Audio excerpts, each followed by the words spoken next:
Hello everyone, hope you all are fine. आज हम हमारी फाइनेंशियल अकाउंटिंग की सीरीज़ को ही कंटिन्यू करेंगे। जैसा कि आप सब जानते हैं कि हमने चैप्टर स्टार्ट लिया हुआ है हमारा डेप्रिशिएशन, जिसमें ऑलरेडी हम 2 पार्ट्स को डिस्कस कर चुके हैं। This is our part number 3। Last video में हमने स्टार्ट लिया था हमारा first method of applying depreciation, that is fixed instalment method, and उससे रिलेटेड हमने एक प्रैक्टिकल भी देखा था। आज हम फिक्स्ड इंस्टॉलमेंट मेथड से रिलेटेड नेक्स्ट प्रैक्टिकल को सॉल्व करेंगे। आइए डिस्कस करते हैं। जैसा कि हमने डिस्कस किया था कि डेप्रिशिएशन को एलोकेट करने के हमारे पास बहुत सारे मेथड्स अवेलेबल होते हैं। ठीक है, हमें क्या करना होता है, हमें जो हमारा डेप्रिशिएबल अमाउंट होता है उसको एलोकेट करना होता है over the useful life of asset. जितनी एसेट की लाइफ है उसके बीच में हमें जो हमारा डेप्रिशिएबल अमाउंट है उसको डिवाइड करना होता है। ठीक है, और उसके बहुत सारे मेथड्स होते हैं हमारे पास। फर्स्ट हमने स्टार्ट किया था फिक्स्ड इंस्टॉलमेंट मेथड, जिसमें हम क्या करते हैं, एक फिक्स्ड डेप्रिशिएशन चार्ज करते हैं हर साल।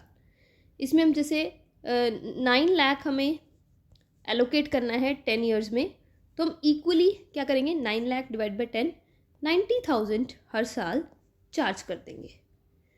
इसे हम क्या कहते हैं, फिक्स्ड इंस्टॉलमेंट मेथड। नेम से क्लियर ना, फिक्स्ड, जिसमें डेप्रिशिएशन क्या है, फिक्स्ड। इसे हम स्ट्रेट लाइन मेथड भी कहते हैं, बिकॉज इसमें डेप्रिशिएशन का जो अमाउंट है उसमें कोई भी फ्लक्चुएशंस नहीं है, कोई भी चेंजेस नहीं है, वो एक स्ट्रेट लाइन में है। क्लियर है? क्वेश्चन स्टार्ट करते हैं हमारा। क्वेश्चन है हमारे पास, a company purchased a machine for 4,80,000 on 1st of January 2004 and spent 20,000 on its erection, और इंस्टॉलेशन पे 20,000 खर्चा कर दिया। It was estimated that its scrap value is 25,000, और हमने ये एस्टिमेट किया कि इसकी स्क्रैप वैल्यू कितनी होगी, 25,000। Additions are made on 1st of January 2006 to the value of 2000. That means 1st जनवरी 2006 को हमने एडिशंस की मशीनरी में, यानी एक और मशीनरी परचेज करी, कितने की, 2 लाख की, जिसकी रेजिडुअल वैल्यू मतलब स्क्रैप वैल्यू, मतलब वो वैल्यू जो आपको, ये जो हमारा लाइफ ऑफ द एसेट ख़त्म होने के बाद जो आपको रिसीव होगी। ठीक है, 1st जनवरी 2006 को हमने एडिशंस की 2 लाख की, ये आप नोट डाउन कर लोगे।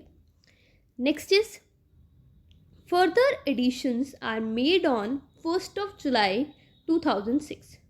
1st of July 2006 को फिर आपने एक मशीनरी परचेज करी 1,08,000 की, ओके, जिसकी रेजिडुअल वैल्यू या फिर स्क्रैप वैल्यू कितनी है, 8,000। The working life of all the machinery is 20 years। हर एक मशीनरी की जो वर्किंग लाइफ है, मतलब यूजफुल लाइफ है, वो कितनी है, 20 years। नेक्स्ट है प्रिपेयर मशीनरी अकाउंट। आपको प्रिपेयर करना है मशीनरी अकाउंट, डेप्रिशिएशन अकाउंट, कितने साल के लिए, 4 years के लिए, after providing depreciation by fixed instalment method. और आपको डेप्रिशिएशन को एलोकेट करने का कौन सा मेथड यूज़ करना है, फिक्स्ड इंस्टॉलमेंट मेथड, मतलब हर साल एक ही डेप्रिशिएशन चार्ज करना है। बुक्स क्लोज होती हैं 31 दिसंबर ईच ईयर, यानी 1st जनवरी को बुक्स ओपन होंगी और 31 of दिसंबर को बुक्स क्लोज होंगी। क्लियर है? जैसा कि मैंने आपको बताया है, क्वेश्चन, कोई भी प्रैक्टिकल क्वेश्चन करने से पहले आपको क्वेश्चन को एक बार रीड करना है, तभी उसको स्टार्ट करना है। सबसे पहले हम क्या करते हैं, सबसे पहले हम नोट्स में ये फाइंड आउट कर लेते हैं कि किस 3 मशीनरीज है ना हमारे पास, किस मशीनरी पे कितना डेप्रिसिएशन लग रहा है। क्लियर है? फर्स्ट मशीनरी की बात करें तो फर्स्ट मशीनरी कितने की है, 4,80,000 और 20,000 इरेक्शन पे, तो वो उसी में इंक्लूड होता है, तो कितनी की होगी, 5 लाख। ओके, फिर कैसे निकालते हैं हम depreciation? Depreciation is equals to, पहले हम निकालेंगे डेप्रिशिएबल अमाउंट, जो कैसे निकलता है, cost of asset. Cost of asset कितनी होगी, 5 lakh minus estimated scrap value जो कि इस मशीनरी की है 25,000, तो ये हो गया हमारा एस्टिमेटेड डेप्रिशिएबल अमाउंट जो आ गया 4,75,000।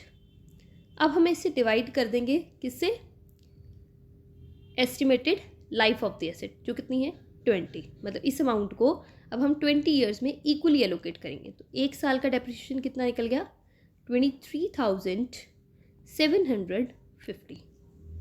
ठीक है, तो इस मशीनरी पे कितना डेप्रिसिएशन हो गया अब, 23,750।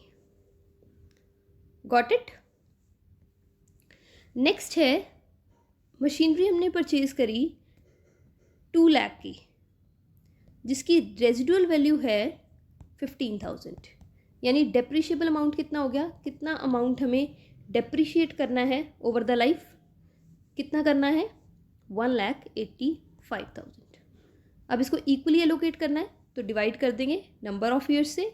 नंबर ऑफ ईयर्स कितने, उन्होंने कहा 20 ही, हर एक मशीनरी की लाइफ 20 है, तो डेप्रिशिएशन कितना आ गया हमारे पास, 9,250। क्लियर है? थर्ड मशीनरी है 1,08,000 की, रेजिडुअल वैल्यू 8,000, यानी कितना डेप्रिशिएट करना है टोटल आपको, 1 लाख, कितने ईयर्स में, 20 ईयर्स में, तो डिवाइडेड बाय 20, तो ये कितना हो जाएगा, 5,000। क्लियर है? 5,000 आ गया हमारे पास। क्लियर है बच्चे? तो फर्स्ट मशीनरी की बात करें तो साल का डेप्रिसिएशन कितना लगाना है आपको, 23,750। सेकेंड मशीनरी पे लगाना है आपको, या आप अपने नोट्स में लिख लोगे, 9,250। थर्ड मशीनरी पे लगाना है आपको 5,000। क्लियर है? ये हमने कर लिया। अब हम स्टार्ट करते हैं अपना क्वेश्चन, जिसमें हम बनाएंगे मशीनरी अकाउंट और डेप्रिसिएशन अकाउंट।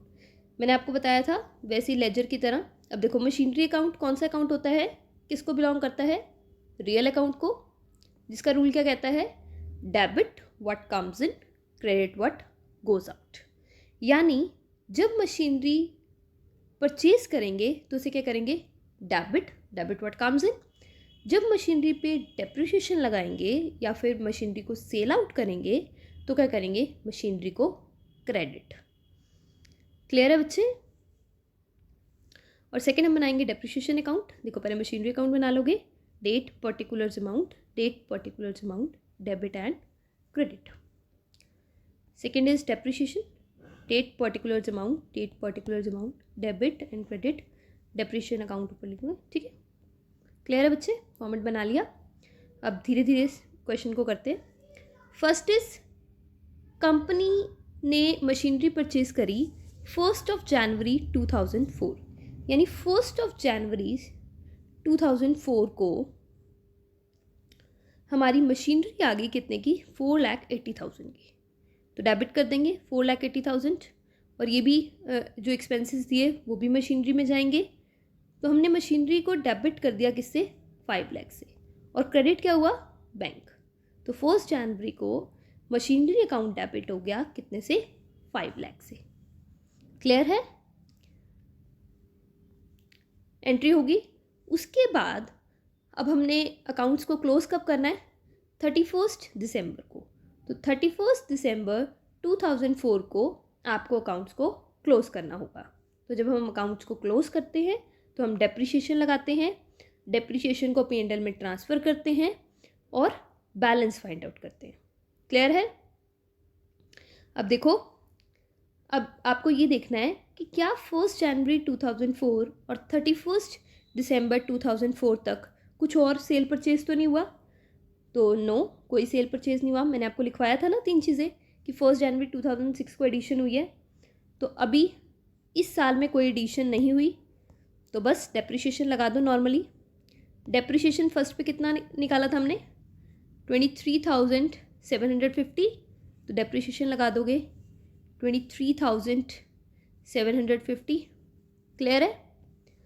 अब इस डेप्रिशिएशन को आप ट्रांसफ़र कर दोगे डेप्रिशिएशन अकाउंट में। देखो, डेप्रिशिएशन अकाउंट डेबिट हो गया 31 दिसंबर 2004 को। किसकी वजह से? रीज़न क्या है? To machinery. और फिर हमने उसको P&L में ट्रांसफ़र कर दिया। 31 दिसंबर को हो गया बाय P&L। P&L की डेबिट साइड जाता है ना डेप्रिशिएशन, 23,750। क्लियर है? अब हम ये भी जानना चाहते हैं कि मशीनरी का बैलेंस कितना है। तो देखो, 5 लाख की मशीनरी थी, 23,750 डेप्रिशिएशन लग गया, तो वैल्यू कितनी होगी मशीनरी की 31 दिसंबर 2004 को? 4,76,250। मतलब 31 दिसंबर 2004 को मशीनरी की वैल्यू कितनी है? 4,76,250। ठीक है, अब ये साल हो गया हमारा क्लोज। अब नेक्स्ट साल फिर अकाउंट्स को ओपन करेंगे 1 जनवरी 2005। जो हमारी मशीनरी की वैल्यू थी उसको ब्रॉड डाउन कर देंगे। ओपनिंग एंट्री पास करते हैं ना हम, तो उससे ब्रॉड डाउन आ जाएगा कितना? 4,76,250। अब हमें अकाउंट्स को क्लोज करना है 31 दिसंबर 2005। तो देखो, यहाँ तक कोई एडिशंस तो नहीं है, मतलब इस टाइम स्पैन में कोई एडिशन तो नहीं हुई। तो 1 जनवरी 2005 से लेकर 31 दिसंबर तक ना ही हमने कोई मशीनरी परचेज करी, ना ही कुछ सेल किया। तो 31 दिसंबर आई, डेप्रिशिएशन लगाएंगे। डेप्रिशिएशन कितना? फिक्स है 23,750। क्लियर है? और बैलेंस निकाल लेंगे कि अब हम ये भी जानना चाहते हैं कि 31 दिसंबर 2005 को बैलेंस कितना है? 4,52,500। बिकॉज ये जो बैलेंस होता है फिर वही हम कहाँ ट्रांसफ़र करते हैं? बैलेंस शीट में। क्लियर है बच्चे? फिर हम क्या करेंगे? डेप्रिशिएशन को ट्रांसफ़र करेंगे किस में? डेप्रिशिएशन अकाउंट में। डेबिट कर दिया, किसकी वजह से? मशीनरी। फिर उसको P&L में ट्रांसफ़र कर दिया बाय P&L 23,750। क्लियर है? 2005 डन। अब 2006 स्टार्ट करेंगे। 2006 में फिर जनवरी 1 को अकाउंट्स ओपन होंगे। हम ये जो हमने मशीनरी थी उसको ब्रॉड डाउन कर लेंगे। 4,52,500 ब्रॉड डाउन हो गया। अब देखो, अब हमें क्या करना है? ये देखना है कि जनवरी 1 2006 से लेकर 31 दिसंबर 2006 तक कोई ट्रांजेक्शन तो नहीं हुई। सो यस, ट्रांजेक्शन हुई है। हमने नोट डाउन किया था ना, पहले ही लिख लिया था। 1 जनवरी 2006 को हमने एक मशीनरी और परचेज़ करी, कितने की? 2 लाख की। तो मशीनरी बढ़ गई, मशीनरी में आ गए 2 lakh. January of 1 to bank, credit क्या हुआ? बैंक। ठीक है, क्लियर है बच्चे? और कोई एडिशंस तो नहीं हुई? नहीं। अब 31 दिसंबर को क्लोज करने अकाउंट्स, डेप्रिशिएशन लगाओगे। अब डेप्रिशिएशन इस मशीनरी के साथ साथ ये जो हमारी न्यू मशीनरी है उस पर भी लगेगा। तो फर्स्ट मशीनरी पे डेप्रिशिएशन 23,750, वो तो फिक्स है। सेकंड पे हमने कैलकुलेट किया था, कितना आ रहा था? 9,250, तो लगा दोगे। अब देखो, साल का ही डेप्रिशिएशन लगेगा, because on the very first day January 1 को ही हमने ये मशीनरी परचेज कर ली थी। यानी हमने इस जनवरी 1 से लेकर 31 दिसंबर तक यूज़ किया, यानी पूरे 12 महीने यूज़ किया। तो 12 महीने का डेप्रिशिएशन लग जाएगा, बिकॉज जो हम वो फॉर्मूले से निकाला हमने साल का निकाला था ना। ठीक है, तो टोटल डेप्रिशिएशन हो गया 33,000। और क्लियर है? अब बैलेंस निकाल देंगे। बैलेंस ऐसे नहीं निकालना आपने, बैलेंस दोनों का अलग अलग निकालना है। फर्स्ट का बैलेंस कितना हो जाएगा? 4,52,500 माइनस 23,750, तो बैलेंस कितना हो गया? 428,750। ठीक है, सेकेंड वाले का कितना? 2 लाख माइनस 9,250, तो बैलेंस कितना हो गया 190750। आप जैसे डेप्रिसिएशन लगाए ना वैसे ही दोनों का अलग अलग लिखोगे, फिर प्लस में लिखोगे 619500, ठीक है।